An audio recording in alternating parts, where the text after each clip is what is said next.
نبی صلی اللہ علیہ وسلم نے جو سب سے زیادہ میں کوٹ کرتا ہوں ان کی حدیث کہ جو قوم طاقتور ڈاکوں کو نہیں پکڑتی اور صرف کمزور ڈاکوں کو پکڑتی ہے وہ تباہ ہو جاتی ہے.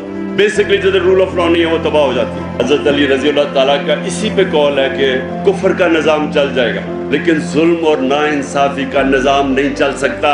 اس طرح کا نظام نہیں چل سکتا.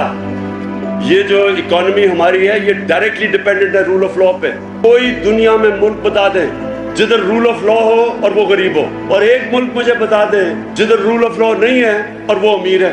اور ہم سب کو شرم بھی آئے گی یہ سن کے کہ مسلمان دنیا شاید ہی کوئی مسلمان ملک ہے جس کا 20% سے زیادہ رول آف لا انڈیکس پہ ہے. ہم سب نیچے ہیں. ہمارا جنگل کا قانون زیادہ ہے کہ جس کی طاقت اس کی بھینس. یہاں آپ دیکھیں کہ یہ جو رول آف لا کی تباہی ہو رہی ہے اس لیے آپ سب کو رول آف لا کے ساتھ پاکستان کی اخلاقیات، جرمنی اور جاپان تباہ ہو گئے تھے سیکنڈ ورلڈ وار میں. دونوں 10 سال میں کھڑے ہو گئے کیونکہ وہاں اخلاقیات کو بوم نہیں کر سکے. وہ جب اخلاقیات اور موریلٹی ایک معاشرے کی انٹیکٹ ہے وہ پھر کھڑا ہو جاتا ہے.